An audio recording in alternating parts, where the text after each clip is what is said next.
오늘 전하는 말씀은 짧고 다음에 여러분이 함께 나누는 기도는 길고 그렇습니다. 그러니까 제가 전하는 말씀은 기도에 대한 안내 정도고 다음에 여러분이 직접 들으시면 되겠습니다.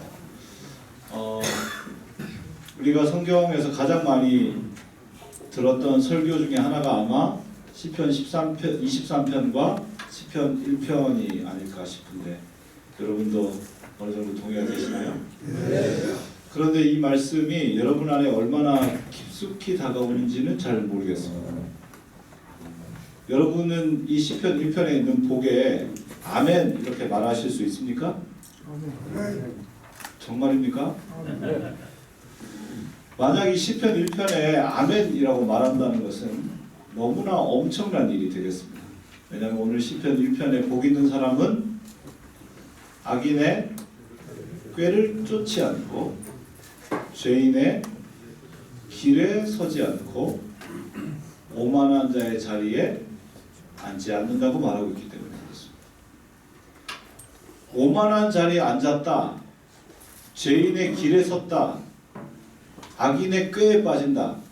이 세 가지 표현 중에 어떤 게 제일 안정되고 강력한 표현입니까? 오만한 자리에 앉은 거죠, 그죠? 딱 앉아가지고 일로 와, 이거 해 이런 느낌이잖아요. 죄인의 길에 들어선 건 어떻습니까? 그 다음쯤 되죠. 이쪽으로 할까? 저쪽으로 할까? 이쪽으로 할까? 이렇게 고민하고 있는 것처럼 보입니다. 악인의 꾀에 빠지는 건 어떻습니까? 악인 쪽으로 안 갈 것 같긴 한데 귀는 그쪽을 두고 있는 거죠. 이렇게 두고 있으면서 혹시 저쪽이 괜찮다면 가볼까 하는 마음을 가지고 있는 겁니다. 그러니까 시편 1편은 악인을 세 부류로 구분했습니다. 하나는 지금 현재 강력한 악을 저지른 것 같지는 않은데 그런데 악인들의 꾀에 넘어갈 확률을 가지고 있는 사람. 즉 지금 우리 사회가 가지고 있는 것 중에 야, 너 그 세금 그렇게 다 내고 어떻게 사냐? 이거는 뭐 약간 알리기는 좀 그렇긴 한데 하여튼 이렇게 해가지고 이렇게 해봐라. 그런 얘기를 들으면 할 가능성을 충분히 가지고 있는 거예요, 마음에. 하지만 지금 하진 않았죠. 하진 않았고 그런 거 하면 안 된다는 것도 알고 있고 안 된다고 말하겠지만 혹시 절대절명의 순간에 그렇게 해야 되면 할 생각은 가지고 있는 거죠. 그렇게 하는 사람은 겉으로 볼 때는 의인처럼 보이거든요. 우리가 보기에는 아주 깨끗한 사람 같고 그 정도면 괜찮은 사람 같은데 성경은 뭐라고 말합니까? 이 사람은 복 있는 사람이 아니라고 말하는 거죠. 두 번째로 죄인의 길에 선 사람은 어떻습니까? 우리가 인생길을 가면서 홀로 의를 행하고 홀로 하나님 따라가고 이런 거 우리가 살아가면서 너무 부담스럽죠. 예수님처럼 홀로 그런 건 좀 힘들어요. 우리는 어떤 게 좋습니까? 하여튼 잘못 가도 함께 가는 게 좋죠. 잘못 가도 함께 가서 쟤도 저러는데 뭐 나야 나 어떠랴 이런 느낌 드는 게 좋죠. 그래서 우리는 죄인들의 길에 들어서면 불편한 게 아니고 안심을 느낍니다. 그러니까 언제 친해지냐? 다 나쁜 짓 했다는 게 서로 다 알려졌을 때, 그래서 너나 나나 피차 일반이다 약점을 하나씩 쥐고 있을 때, 그때 우리가 서로 이제 진심으로 가슴을 터놓고 이야기할 수 있게 되죠. 그러지 않으면 말 못하니까요. 그래서 우리는 저 집사님도 알고 보면 술 많이 마셨다 이런 거 서로 알게 돼서 어느 날 같이 눈이 탁 맞고 이러면 이제 저 집사님하고 오면 마음의 얘기를 할 수 있겠네 이렇게 느끼는 거죠. 죄인의 길에 서지만 불편한 게 아니라 편안함을 느끼니까요. 그 다음 오만한 자의 자리에 앉는 거죠. 이 사람은 세상 누구도 보이지 않습니다. 아무도 보이지 않아요. 오만하기 그지없습니다. 자기가 왕이죠. 자기가 왕이라서 다른 사람들을 다 이래라 저래라 할 만큼 그는 자리에 앉아서 악을 저지르는 악인 중에 악인입니다. 그런데 하나님께서는 오늘 이런 사람들, 그러니까 이 세상이 가르치는 꾀, 우리가 이렇게 얘기하잖아. 그 사람 돈 버는 거 보니까 하여튼 재주가 좋아. 어떻게 그런 생각을 해가지고 돈을 버는지 몰라. 하여튼 꾀가 많아. 그 사람이 그거 안 될 것 같은데 거기 가가지고 이렇게 싸바싸바야. 참 진짜 하여튼 술수가 좋다라고 말할 때 이 단어가 꾀. 다음에 죄인의 길, 우리는 인생을 살면서 우리가 살아갈 수 있는 꾀가 없을까? 잘 살 수 있는 꾀가 없을까? 내가 어떻게든 이 50대 이후에 좀 어떻게 좀 번창할 수 있는 그런 특별한 꾀가 없을까? 그런 생각을 늘 하면서 살죠. 어떤 길로 가면 사람들이 많이 가는 길인가? 사람들이 좀 덜 실패했나? 그래서 처음 가기보다는 사람들 좀 보내놓고 안전하면 그 길로 가고 우리 그렇게 갑니다. 그래서 사람들이 많이 가는 길이 더 좋죠. 그 길이 어떤 길이냐보다 안전하고 확실한 길이냐가 우리에게 더 초점이죠.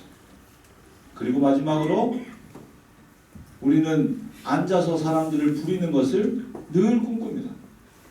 여러분이 제일 꿈꾸는 삶이 뭡니까?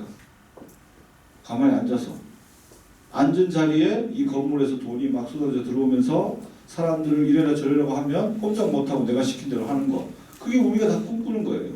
사실은 권사님들이 안 계시면 더 적나라하게 표현할 수 있지만 그러나 권사님들이 계시기 때문에 우리가 좀 우아하게 그런 거죠. 그런 삶이 우리가 꿈꾸는 삶이라면 사실은 여기 나오는 삶이에요. 인생에 무언가 한탕 탁 할 수 있는 꾀를 찾고 그렇게 살아간 사람들의 성공했다는 길 중에 내가 가도 욕 덜 먹을 만하면서 사람들이 간 길 중에 괜찮은 길을 찾고 그 자리 중에서 어디 한 군데 탁 앉아서 마음대로 좌지우지하고 싶은 생각, 그 생각이 우리 안에 있고 그렇게 된 사람들 우리는 어떻게 합니까? 저주받았다고 생각하는 게 아니고 부러워하죠. 부러워합니다. 우리는 나이가 들어서 사람을 부리는 사람을 부러워하고 우리는 나이가 들어서 좀 비난받는 길이지만 돈 많이 있고 사람들이 명예가 있다고 하면 부러워해요. 사람들이 다 정치인 욕하지만 막상 정치인이 앞에 오면 어떡합니까? 아이고 정치인 가서 악수라도 한번 하고 나 누구 봤다 그러고 다 그러잖아요. 존경하진 않지만 다 부러워해요. 그런데 오늘 여기에 있는 사람들도 우리가 부러워하는 사람입니다. 아, 그런 꾀가 있으면 그런 술수 있으면 좋겠네. 그 길을 나도 알았으면 내가 그렇게 성공했을 텐데 그랬으면 나도 그 자리에 앉아서 내 마음대로 부리고 살았을 텐데 라고 생각하는 그 자리에 있는 사람을 오늘 시편 1편은 복 있다 말하지 않고 어떤 사람을 복 있다고 얘기합니까? 2절 오직 여호와의 율법을 즐거워하고 율법을 주야로 묵상하는 사람이다. 어떤 사람이 복 있는 사람입니까? 꾀가 없어요, 이 사람은. 그래서 하여튼 돈 벌 궁리가 눈앞에 이렇게 있는데도 그걸 잘 못 봐요. 못 보고 그냥 성실하게 막 살아요. 그래서 집이 잘 못 살아요. 그리고 그때 여기 갔다가 여기 갔다가 하면 될 텐데 뭐 사람이 지조가 있어야지. 지조가 있는 바람에 인생은 망하는 그런 스타일. 근데 그 사람이 하나님을 사랑합니다. 하나님을 알고 싶고 하나님을 따라 살고 싶고 여호와 율법 사랑합니다. 그럼 그 사람은 아내가 보기에는 이 지질이 못난 인간이고 자녀들이 볼 때는 도움이 하나도 안 되는 우리 아버지. 그렇지만 하나님 보시기는 어떻습니까? 그 사람은 복 있는 사람이다. 여러분이 이제 이 명제에 동의할 수 있습니까? 여러분이 시편 1편에 있는 삶이 복 있는 삶 같습니까? 1편 2절에 있는 삶이 복 있는 삶 같습니까? 이제 기도할 때 여러분 스스로에게 물어보십시오. 정말 2절이 나에게 복인지. 거짓말을 할 필요는 없습니다. 눈 감고 기도하는 순간 안수집사에는 아무도 없으니까. 장로님은 아무도 없으니까. 그냥 이 땅에 태어나서 다시 돌아갈 저 하늘나라까지 짧은 어떤 사람에게는 30년, 어떤 사람에게는 50년, 어떤 사람에게는 60년, 90년 여행길을 가고 있는 여행자. 그중 일반적인 생각으로는 여행길을 3분의 1 지점, 그 다음에 2분의 1 지점, 그리고 이제 3분의 2 지점쯤 왔거나 아니면 2분의 1에서 3분의 2 지점으로 가고 있는 여러분들에게는 과연 지금 인생길을 걸어가고 있는 한 인간, 한 순례자로서 이 하나님의 선언이 어떻게 느껴지냐 말이죠. 그 뒤에 보면 그렇게 얘기합니다. 아기는 이렇게 하나님의 말씀만 붙들고 살아가는 사람, 하나님의 하나님의 말씀대로 사는 거, 여호와 율법을 즐거워한다는 건 성경만 읽으면 즐겁다 그런 뜻이 아니고 그 말씀대로 살아가는 게 너무너무 즐겁다 그런 말이죠. 그게 유일한 즐거움이다. 다른 즐거움도 있지만 밥 먹어도 즐겁고 같이 놀아도 즐겁고 사우나 가도 즐겁고 운동해도 즐겁고 다 즐거운데 그런데 이 즐거움은 비교할 수 없는 즐거움이다 그런 말이죠. 그런데 그 즐거움을 느끼는 사람, 그 사람은 물 가에 심긴 나무다. 그 말은 물 옆에 심겼다 그런 뜻이 아니고 그 수원, 물이 솟아오르는 샘 옆에 심겨졌다 그런 뜻입니다. 인생의 메마른 어떤 순간에도 하나님 앞에서 주시는 생명력을 유지한다 그런 뜻이죠. 그러지 않는 사람은 뭐가 같습니까? 바람에 나는 겨와 같죠. 겨를 이렇게 쌓아놓으면 어떻습니까? 부피가 엄청나게 크죠. 그러니까 많이 쌓은 것 같은데 바람이 불면 어떻게 됩니까? 다 없어지죠. 인생에서 수많은 것을 쌓은 것 같은데 그 사람 돈도 엄청나게 많고 친구도 많고 아는 사람도 많고 권력도 있고 다 쌓은 것 같은데 그런데 막상 성령의 바람이 불면 싹 날아가 버려요. 우리가 최근에 어떤 분야에서 보지 않았습니까? 다 날아가 버리는 거예요. 그런데 그렇게 내가 복이라고 생각했던 거 그게 다 날아갈 거고 내가 복이 아니고 어려움이라고 생각했던 것이 나에게 유일한 복이라는 것을 여러분 받아들일 수 있냐 그런 말이죠. 오늘 여러분 자신에게 그 말씀이 어떻게 부딪혀 오는지 보십시오. 아, 내가 율법을 묵상해야 되는데 이게 내 즐거움이야 되는데는 하지 말고 제가 여러분에게 어떻게 묵상했냐 한 명씩 물어보지도 않을 거니까 숙제 검사하지도 않을 거니까 이 시간 고요에 앉아서 주님, 아니 살아야 되는데 어떡합니까? 아니 안 더럽히고 사는 사람이 누가 있습니까? 그렇게 반문을 해보시든지 주님, 사실 알고 보면 우리 선배 누구누구도 그랬는데 왜 나한테만 그럽니까?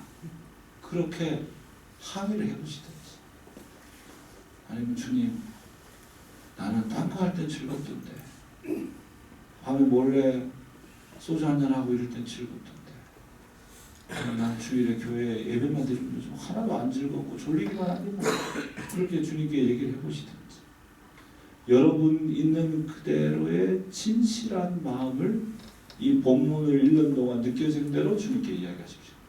지금 이 공간 안에 주님 계신 것을 믿습니까? 네. 그 주님이 여러분께 말씀해 주실 것입니다. 지금 잠시 눈을 감고 먼저 휴대폰을 다 끄겠습니다. 휴대폰 들어가지고 휴대폰을 끈다는 말은 이렇게 눌러서 완전히 꺼지게 하는 겁니다. 아니면 무음을 하셔도 됩니다. 유명한 종을 좀 가져다 주십시오.